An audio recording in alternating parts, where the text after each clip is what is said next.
Hi and welcome back to the channel. So today we are working on an Art Deco dressing table which I got for free off Facebook Marketplace.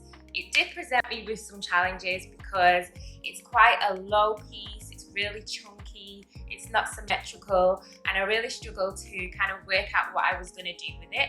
But sometimes it's good to just start things and see where you go with it.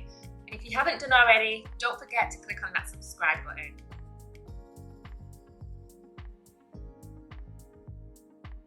So after cleaning the piece, I sanded it down using my orbital sander and a 120 grit sandpaper. Doing that prep work really ensures that you have a nice smooth surface and provides a really good foundation for painting. After wiping the dust off, I primed the frame. Primer provides a really good foundation for coating before painting.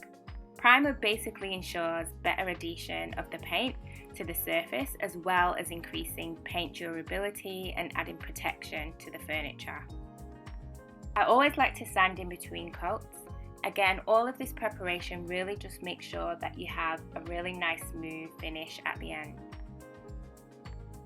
I know there's people out there who would never dream of using non-specialised furniture paint, but honestly I would say if you're just starting out, use what you have. You know, if it doesn't work out, if you're not happy with the finish, you can always go back and repaint.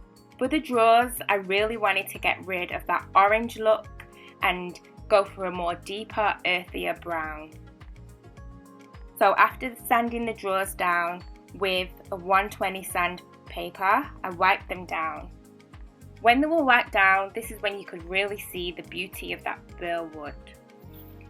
To stain the drawers, I make sure that I use hand gloves for this phase because the stain is not waterproof and it's really quite difficult to remove if it gets on your skin.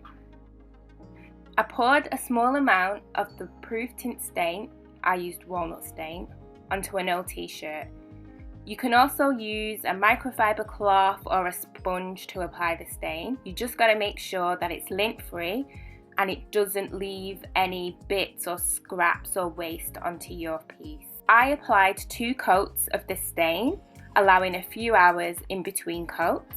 With this particular stain, the more stain you apply, the darker the wood goes. So I was happy with how it looked after 2 stains, but if you wanted to go darker, then you would just add more applications. One of the challenges that I had with this piece was that I felt like it was really low, so it was important for me to raise it. So what I did was to attach a piece of plywood to the bottom of the drawers because it was hollow underneath, and I'm really sorry, I completely forgot to record that process. And then I attached some legs. The legs that I used were just regular, inexpensive, square tapered legs from my local hardware shop, and I painted them in gold using metallic paint. I'll tell you about that shortly. Adding the legs made such a big difference to the overall look of the dressing table, and it really started to take shape. After adding the legs, I decided that I wanted to add a bit more bling to the piece, so the piece at the bottom which I had added, the plywood at the bottom, I decided to take that off and paint that gold with the same gold that I'd used on the legs. It's so beautiful to work with and gives such a rich metallic look to a range of different surfaces.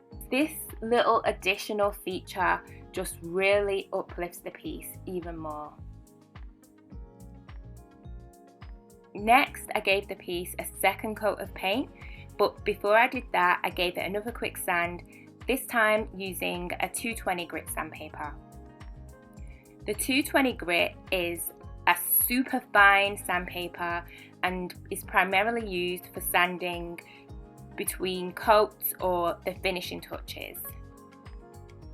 It really helps give a beautiful, flawless finish to your paint job. It is an extra step, all of this sanding, but honestly it makes such a big difference. There is nothing worse than coming to the end of the piece and seeing imperfections in your paint, so it's really worth putting the time in for the prep work. To varnish, I like to use a sponge rather than a brush. I just find that it's much easier to apply and it doesn't leave streaks like can sometimes happen when you use a brush. So to apply it, I just poured the varnish into a small bowl and just used a regular sponge to apply a couple of coats of varnish.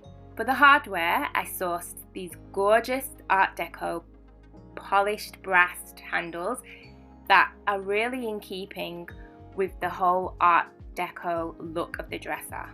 Fortunately, the new handles were the exact same size of the previous handles, so although I had filled in the holes with wood filler, I was able to easily drill into these holes and attach the new handles.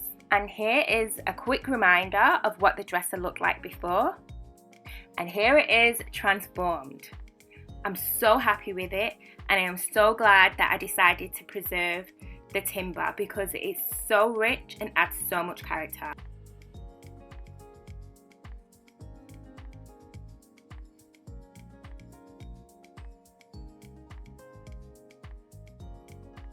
I love that it's in keeping with that Art Deco style, but it has a much more contemporary feel now with the black frame, with the new hardware, the legs and the walnut stain. I hope you like it too. Let me know what you think in the comments below.